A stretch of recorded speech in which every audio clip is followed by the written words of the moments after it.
moçada, tudo bem com vocês? Aqui é a Gabriela e você está no canal História da Moda. Hoje nós vamos dar continuidade à nossa saga sobre a moda no século XX e a década escolhida foi 1980. Antes de começar a explicação, sempre aparece gente nova através desses vídeos das décadas e algumas questionam o porquê de eu não falar tanto sobre a moda masculina ou da moda brasileira. Vejamos, esses vídeos são introdutórios, então é impossível falar de tudo. Como a maioria dos inscritos são mulheres com interesse em vestuário feminino, eu prefiro dar prioridade para esse tema, mas isso não significa que no futuro não tenhamos vídeos sobre a moda masculina. Tenham paciência. Sobre a moda brasileira, eu já dei algumas explicações no vídeo sobre o estilo brasileiro nos finais de 1950 e início de 1960. Lá eu expliquei que o Brasil demorou bastante tempo para lançar coleções genuinamente brasileiras e ainda assim o tão, entre aspas, genuíno brasileiro, fecha aspas, é extremamente complicado de definir, porque por muito tempo o Brasil só absorveu as tendências dos Estados Unidos e da Europa, por isso eu meio que foco no contexto histórico desses lugares. Mas fiquem tranquilos que promessa é dívida e minha intenção é fazer conteúdo sobre a moda do nosso país em todas as épocas possíveis. Agora, sem mais falatório, vamos ao que interessa. A década de 80 deu um freio em todas as loucuras que estavam acontecendo no mundo da moda. Bora fazer um flashback bem rapidinho aqui. Os anos 60 tiveram grande interesse nas lutas sociais, especialmente na igualdade de gênero e na igualdade racial, e deixou o terreno preparadíssimo para que essas pautas se expandissem na década de 1970, e foi o que aconteceu. Em ambas décadas, a moda foi bastante experimental, foram diversas vanguardas, subculturas e estéticas inusitadas que ganharam as ruas. Mas tudo que começa termina, ou melhor dizendo, as coisas na moda dão uma paralisada.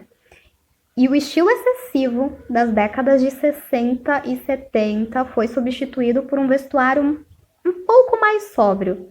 Sim, eu sei que quando fala em anos 80, todo mundo costuma lembrar dos penteados altos e maquiagem berrante das bandas de hard rock.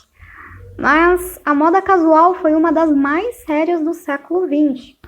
Falando um pouco sobre o contexto, os estadunidenses elegeram como presidente o ex-ator de cinema Ronald Reagan, e ele permaneceu de 1981 até 1989, ou seja, a década de 80 inteira.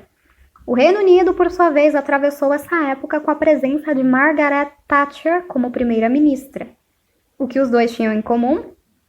Pois é, eram alinhados às ideologias conservadoras. O Brasil estava passando por um processo de redemocratização. Em 1984, aconteceu um movimento popular muito importante chamado Direta Já, que tinha como objetivo a volta das eleições diretas para presidente. Esse movimento mobilizou milhões de pessoas e contou com o apoio de artistas intelectuais. E aos poucos o Brasil saiu do regime militar. Entretanto, a eleição direta só voltou a acontecer no ano de 1989.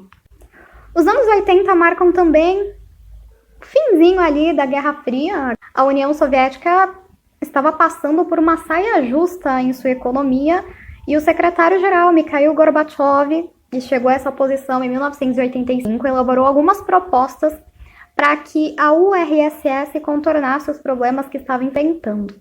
Algumas das soluções encontradas foram permitir a entrada de produtos estrangeiros, gastar menos com armamento, desocupar o Afeganistão, maior liberdade de expressão para a imprensa e para a população civil, entre outras coisas. Na década de 80 aconteceu o maior acidente nuclear da história. Estamos falando de Chernobyl, a usina lá da Ucrânia. Eu não vou nem colocar imagens aqui porque as consequências foram desastrosas e as cenas muito fortes. Com essa introdução, dá para perceber que o grande interesse da época foi a estabilidade econômica, e esse pensamento ecoou diretamente no vestuário. Um estilo muito em voga na década de 80 foi o EUP, abreviação para Young Urban Professional, isto é, o trabalhador jovem e urbano. Eles eram recém-graduados, cheios de sonhos e com muita ânsia de ascender profissionalmente e conquistar o mundo. A demanda por um estilo alinhado no ambiente profissional foi tanta que em 1984 lançaram um guia chamado de Yuppie Handbook. Só pela capa nós podemos ter uma boa noção dessa estética. Homens com terno listrado, caneta à mostra, casaco Burberry, relógio Rolex e maleta da Gucci. Mulheres com Walkman da Sony, conjunto da Ralph Lauren, tênis de corrida e relógio Cartier. Observem quantas marcas foram mencionadas. Usar marcas era uma forma de externalizar o processo de ascensão e também passava uma imagem confiável. A ideia de que você era um profissional que se importava com a própria aparência e estava bastante comprometido com o seu trabalho. Tivemos a moda do power dressing. Esse estilo foi usado por mulheres que ocupavam altas posições dentro de uma empresa. Como era essa vestimenta? Consistia em blazers ou terninhos com ombreiras salientes, uso de calças de alfaiataria ou saia-lápis em conjunto com meia calça, salto alto e bastante capricho nos penteados, joalheria e maquiagem. Era a perfeita imagem de uma executiva chique e de sucesso. Mas por que exibir essa imagem de poder era importante? Muito fácil de explicar. Os cargos mais relevantes em empresas e na própria política eram ocupados por homens. Quando uma mulher chegava nesse patamar, por mais mérito que ela tivesse e demonstrasse, o ambiente corporativo era ríspido, ainda colocava à prova. Por isso havia essa necessidade de passar uma imagem durona e, ironicamente, parecida com o que nós associamos ao universo masculino. O melhor exemplo disso foram os ombros. Os ombros no power dressing eram bastante largos e em evidência. Dava o aspecto da mulher ser mais alta e fisicamente mais forte do que realmente ela era. Se vocês puxarem pela memória, a mesmíssima coisa aconteceu na década de 1940. O vestuário utilitário também evidenciava os ombros, e foi justamente em um momento em que a mão de obra feminina foi requisitada para o esforço de guerra. Talvez você se pergunte, Gabriela, por que uma mulher precisa usar esses elementos masculinos para demonstrar competência? Será que uma mulher não pode ser forte usando os elementos tipicamente femininos? Eu não vou responder essa pergunta, eu vou deixar que vocês mesmos respondam, reflitam e me deixem aí a opinião de vocês nos comentários. A década de 80 popularizou o uso do tênis por mulheres fora das academias e da prática de esportes. Se olharmos para as décadas anteriores, o normal era que as mulheres usassem sapatos e sandálias em seus cotidianos. O tênis era mais comum entre adolescentes e para ocasiões específicas. Nike e Reebok foram as principais no segmento dos tênis.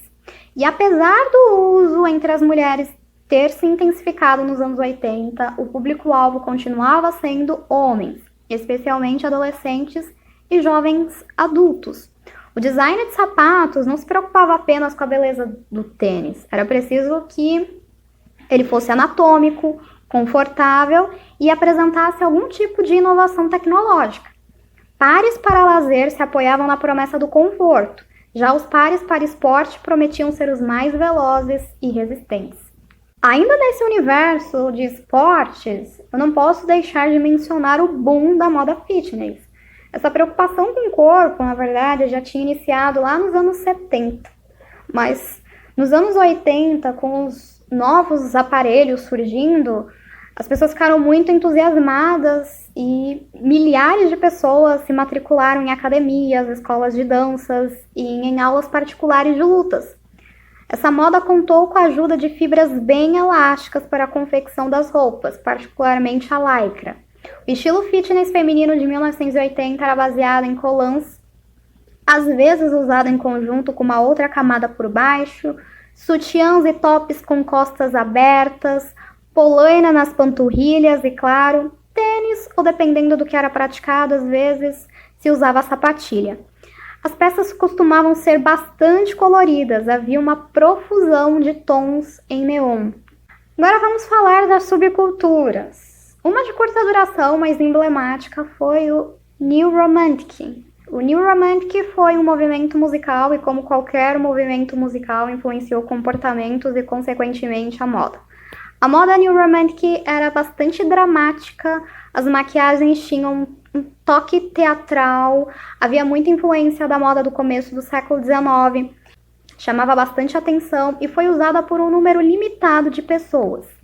Tivemos ainda a moda New Wave, essa igualmente exagerada, mas um pouco mais colorida, brilhante e alegre.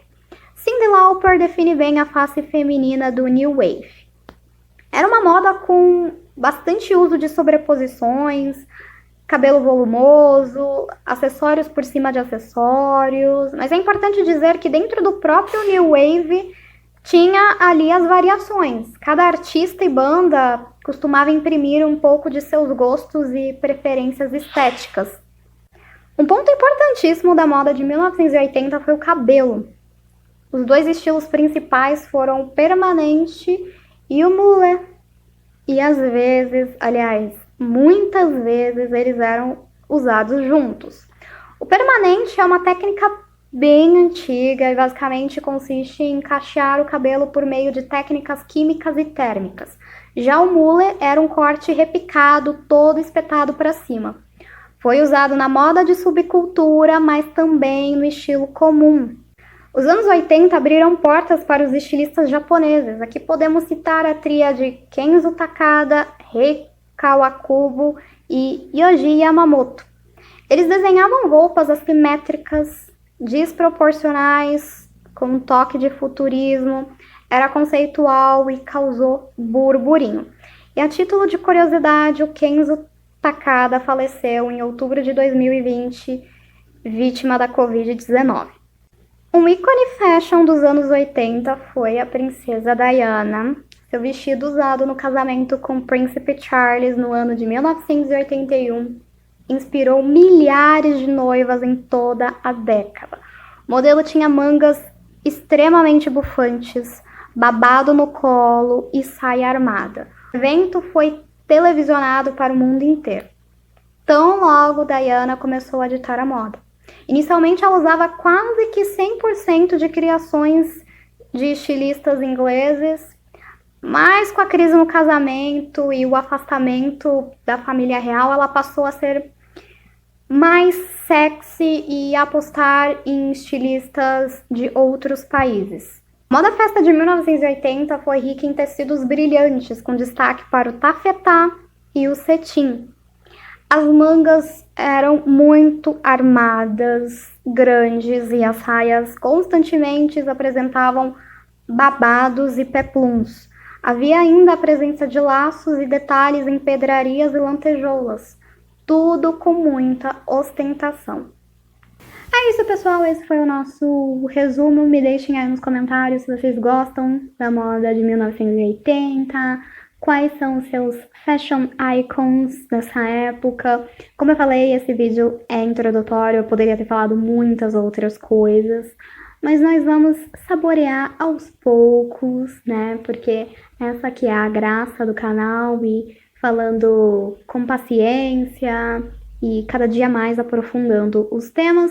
Não se esqueça de se inscrever no canal, isso é muito importante. Se você caiu aqui de paraquedas, seja muito bem-vindo, veja a playlist, tem várias playlists aqui no canal. Deixem like também, porque isso também é importante para o crescimento do canal. Eu acho que quando esse vídeo for ao ar, o canal já chegou aos 4.000 inscritos, então eu quero agradecer vocês que sempre curtem, comentam. Sério, gente, comentem nos vídeos, isso é muito, muito, muito importante. Eu acho que a coisa mais importante, assim, é o comentário, é ver a opinião de vocês. Se vocês não comentam, não tem como eu saber se vocês estão gostando, se vocês não estão gostando. É isso, gente. Um grande beijo e até o próximo vídeo. Eu falei que nós íamos fechar o século XX esse ano, e a gente vai fechar o século XX esse ano, nem que seja na força do ódio. Ainda tem 1990, ainda tem 1920, 1930... A gente tá bem mais próximo, né, do fim, então eu tô bastante empolgada para fechar logo o século XX para poder começar a falar de outras épocas. Um grande beijo, me sigam no Instagram, @blondevenus. Até mais!